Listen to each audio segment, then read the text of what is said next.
రీసెంట్గా మనకు సర్క్యులేట్ అవుతున్న వీడియో ఏంటంటే తెలంగాణ రాష్ట్రంలో 300 డాగ్స్ని కుక్కల్ని పాయిజన్ ఇంజెక్షన్ ఇచ్చి చంపారని చెప్పి వస్తుంది. వాళ్ళని పోలీసులు అరెస్ట్ చేశారు, కేసు పెట్టారు వాళ్ళ మీద. మీరు ఒకటే చూడండి అంటే,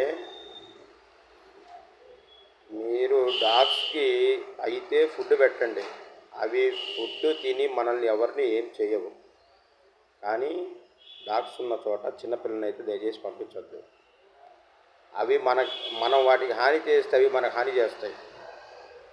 మీ ఊళ్ళో డాగ్స్ ఉంటే చెప్పండి, పట్టుకొని పోయి అడవిలో అట్లా వదిలేస్తారులే. కానీ వాటిని పాయిజన్ వేసి చంపడం కానీ ఇంజక్షన్ చేసినప్పుడు చాలా తప్పు. ఎందుకంటే ప్రాణం తీసేది ఒక దేవుడి చేతిలోనే ఉంది. అది ప్రాణం పొయ్యాలన్నా తీయాలన్నా మనం దాన్ని తీయకూడదు.